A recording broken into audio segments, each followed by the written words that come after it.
مس مریم نواز کا بطور C M Punjab سامنے آیا ہے اپنی زمین اپنا گھر، یا اس کو ہم یوں کہہ لیں میری چھت میرا گھر. اس حوالے سے آپ کے پاس کیا اپڈیٹس ہیں؟ یہ کس طرح ملے گا، کن کو ملے گا، کب شروع ہوگا یہ پروسیجر؟ اچھا، یہ جو پروسیجر کی بات اگر آپ کہیں تو یہ پروسیجر شروع ہو چکا ہے اور یہ بڑی خوشائن بات ہے. دیکھیں، یہ کچھ چیزیں ہیں جو ہمیں اپریشیٹ کرنا پڑیں گی. جو لوگ اعتراضات بھی کرتے ہیں ان کو بھی اپریشیٹ کرنا پڑے گا اس گورنمنٹ کو کہ یہ یہ نہیں ہے کہ یہ پتہ نہیں کس طبقے کے لیے ہے. گورنمنٹ آتی ہے انہیں کو نوازتی ہے. اب یہ والا جو پروگرام ہے جس کا میں آگے تھوڑی تفصیل بتاتا ہوں، ابھی یہ 2 دن پہلے اس کا افتتاح ہوا ہے. اور افتتاح بھی جو ہے نا، ان کے قائد، مسلم لیگ نون کے قائد سابق وزیر اعظم میاں نواز شریف صاحب نے ڈیجیٹل ٹچ کر کے اس قرعہ اندازی کا آغاز کیا. اور اس قرعہ اندازی میں جب آغاز ہوا تو جب رزلٹ سامنے آیا، اس کو لائیو دکھایا تھا ٹی وی پہ نا، لوگوں نے دیکھا ہوگا. مریم نواز صاحبہ موجود تھیں، نواز شریف صاحب تھے، عظمیٰ بخاری صاحبہ تھی، مریم اورنگزیب تھیں، بلال یاسین صاحب تھے وزیر ہاؤسنگ، سیکٹری ہاؤسنگ نور المن مینگل صاحب موجود تھے، اور چیف سیکٹری پنجاب زاہد اختر زمان صاحب موجود تھے، اور دیگر لوگ موجود تھے. تو وہ ایک بڑا جذباتی سا بھی اور بڑا خوشی سا ایک پروگرام سا ایک لگ رہا تھا کہ لوگ کو موجود ہیں یہ سب لوگ. اور جو ہے نواز شریف صاحب نے ٹچ کیا تو اس کے بعد کمپیوٹر چلنے لگ پڑا. سامنے دکھا رہے ہیں یوں کر کے، تو وہ کمپیوٹرائز قرعہ اندازی ہوئی. تو سب سے پہلا پلاٹ میرا خیال ہے کوئی رخسانہ بی بی صاحبہ کا نکلا. انہوں نے پھر وہاں ظاہر ہے جب اس کا انہوں نے کلک کیا، اس کا پھر ڈیٹا بھی آ گیا، ڈیٹا میں اس کا نمبر بھی تھا. تو پھر مریم نواز صاحبہ نے کال کی اس کو، اور کال کر کے اس کو مبارکباد دینے کے لیے انہوں نے کہا جی میاں نواز شریف صاحب آپ سے بات کریں گے. وہ بڑی سرپرائز ہوئی. اس کا ہسبینڈ بھی آ گیا فون پہ. تو انہوں نے جناب میاں نواز شریف صاحب نے ان کو مبارکباد دی بھی، آپ کو مبارک ہو اور آپ کو پلاٹ مل گیا ہے.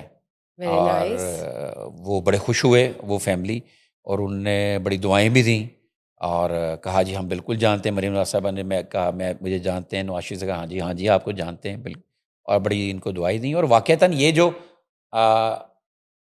کوئی 24 کروڑ کی عوام میں یہ 500 یا 1000 یہ جتنے بھی لوگوں کو یہ پلاٹ ملے ہیں اور یہ قرعہ اندازی کے ذریعے ملے ہیں، یہ ایسا نہیں ہے کہ یہ جو ہے یہ گوال منڈی ہے اور گوال منڈی کے یہ 20 لوگ ہیں ان سب کو پلاٹ ملا ہے. ٹھیک ہے. نہیں، یہ اٹک کی خاتون تھی رخسانہ بی بی، ان کو ملا. پھر منڈی یزمان میں میرو مائی کا پلاٹ نکلا. اس کو فون کیا جس کا نمبر تھا، وہ اس کا شوہر تھا جو کہیں پہ نہ ڈیوٹی پہ تھا، کہیں نوکری کر رہا تھا. اس کو بتایا تو وہ بھی بڑا سرپرائزنگ تھا اور بڑا شکریہ ادا کر رہا تھا. یہ لائیو تھا.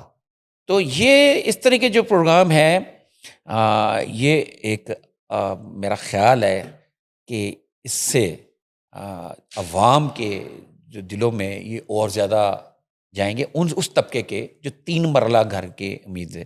اب اس کے بعد مجھ سے بہت سارے لوگوں نے فون کر کے پوچھا جی یہ کب تھی اسکیم، کب آئی؟ میں نے کہا بھی اخباروں میں ہر جگہ پہ اشتہار آئے اور اس کی آن لائن تھا، سارا کچھ چل رہا تھا اور فری تھا سارا. زبردست. اور اب یہ ان کو پلاٹ بھی فری ملنا ہے. اور اگلی بات سنیں اس کے اوپر جی.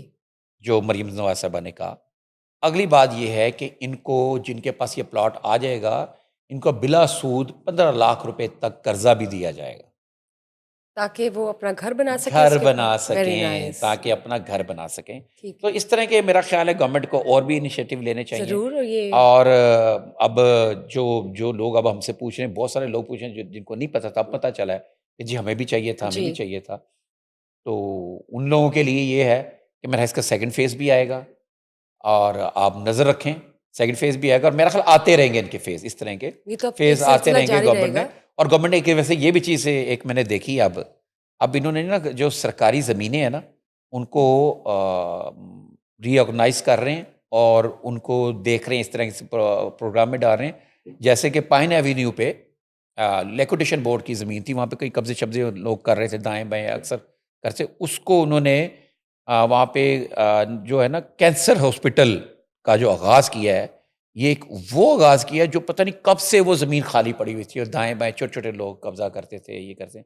اب وہ ایک کینسر ہاسپٹل بنے گا، سرکاری پبلک سیکٹر مکمل طور پہ، جس میں ایک عام غریب آدمی کا بھی فری علاج ہوگا۔ زبردست، اور یہ سلسلہ جو ہے حکومت کی جانب سے جاری رہے گا اور ڈفرینٹ فیزز میں چلتا رہے گا۔ اور یہ سے بات ہے، اس میں جو نون لیگ کے قائد ہیں میاں نواز شریف صاحب نے ایک رمیش لال صاحب جو بھی ہیں ان کا بھی ایک پلاٹ نکلا، ان سے بھی بات چیت کی، اور انہوں نے کہا مجھے جانتے ہیں، تو رمیش لال نے کہا پوچھنے کی بات نہیں، آپ ہمارے سب سے بڑے قومی لیڈر ہیں۔ Good good. اس موقع پر وزیر اعلیٰ مریم نواز صاحبہ نے کہا کہ قائد محمد نواز شریف کی اپنی زمین اپنا گھر پروجیکٹ کی قرآن اندازی کے لیے وہ تشریف لائے ہیں، ہم ان کا شکریہ ادا کرتے ہیں۔ گڈ ون سر۔ ایک اور انیشیٹو ہے کلائمیٹ چینج کے حوالے سے، ماحولیاتی تبدیلی جو ہو رہی ہے، جو پولیوشن ہے، اس کو مد نظر رکھتے ہوئے پنجاب حکومت نے کیا نیا اسٹیپ لیا ہے؟ ہاں، اس کے حوالے سے دیکھیں جو کلائمیٹ چینج جو ہے پوری دنیا میں آ رہا ہے، تو اس کے لیے ہمیں بہت سارے ایسے سٹیپس لینے پڑیں گے کہ جو ہو سکتا ہے بہت سارے لوگوں کو ناگوار گزریں، اور لیکن قومیں بنتی اسی طرح سے ہیں۔ ناگوار کیوں گزرے؟ ناگوار مثلاً اس طرح گزریں کہ جیسے جو آپ بات کر رہی ہیں، اس کے اوپر دیکھنا پہلا سٹیپ جو لیا ہے پیٹرول سے چلنے والی گاڑیوں کے حوالے سے، یہ بڑا سنجیدگی سے گورنمنٹ سوچ رہی ہے۔ اس میں جو ایک ہے یہ چنگچی رکشے ہیں، موٹر سائیکل رکشے ہیں، یہ سارے پیٹرول سے چلتے ہیں، بالکل، ان کی پیٹرول پروڈکشن کے والے حوالے ہیں۔ سے بھی میں نے سنا ہے کہ یہ ہاں، ختم ان کی کی جا رہی پروڈکشن ہے۔ پر پابندی کا فیصلہ کیا گیا ہے۔ جی ابھی یہ حالیہ جو اجلاس ہوا ہے وزیر اعلیٰ مریم نواز صاحبہ کی زیر صدارت، ان میں انہوں نے کہا ہے کہ جناب یہ جو اس میں جو گاڑیاں زیادہ تر سرکاری ڈپارٹمنٹس کے لیے، آئندہ سے جو گاڑی لی جائے گی ہائیبرڈ، الیکٹرک ہائیبرڈ یا الیکٹرک گاڑیاں لی جائیں گی، اور موٹر بائکس بھی جو ہیں الیکٹرک لی جائیں گی۔ اور اس کے ساتھ انہوں نے یہ کہا کہ جو پیٹرول چنگچی رکشوں کی مزید پروڈکشن ہے اس کی اجازت نہیں ہوئی۔ اب تک جو بن گئے ظاہر ان کا نقصان نہیں ہونا لوگوں کا، جو چلا رہے ہیں، تو ایک مرحلہ وار ایک آگے چلتے ہوئے یہ جتنی بھی پیٹرول پہ چلنے والی چیزوں کو اس کو منیمائز کیا جائے گا، ٹھیک ہے۔ اور یہ گاڑیوں کی طرف بھی آئیں گے۔ سر سپوزڈلی اس کی پروڈکشن بند ہو جاتی ہے، یہ جو پیٹرول پر چلنے والی چنچی رکشے ہیں یا اس طرح کے تمام ہم کہہ سکتے ہیں وہیکلز ہیں جو کہ لوگ استعمال کرتے ہیں اپنی رزق روزی کے لیے بھی اور چلاتے ہیں، تو پھر اس کا متبادل کیا ہوگا ان لوگوں کے لیے جن کے لیے یہ پروڈکشن بند ہو جائے گی؟ اچھا اب سنیں، پروڈکشن بند ہوگی کارخانوں میں، جن کے پاس رکشے ہیں وہ تو چلا رہے ہیں، تو اب اس کا ٹائم لگے گا، مرحلہ وار اس کو آہستہ آہستہ ختم کریں گے، جیسے 2 اسٹروک سے انہوں نے 4 اسٹروک پہ کیا تھا۔ جی پہلے 2 اسٹروک تھے، ان کو 4 اسٹروک پہ کیا۔ 2 اسٹروک کا تھا، وہ ایک دھواں سے نکلتا تھا ہر موٹر سائیکل پہ، وہ 2 اسٹروک کا ہوتے ہی ساتھ جسے کہتے ہیں عام زبان میں کچا دھواں، اس طرح کا وہ پولیوشن بڑی پھیلتی تھی۔ تو اب یہ جو ہے نا اجلاس جو بھی ہوتا ہے نا، اس میں اس کے حوالے سے بڑی بات کی جاتی ہے، یہ ماحولیات کے حوالے سے، اور اس کے لیے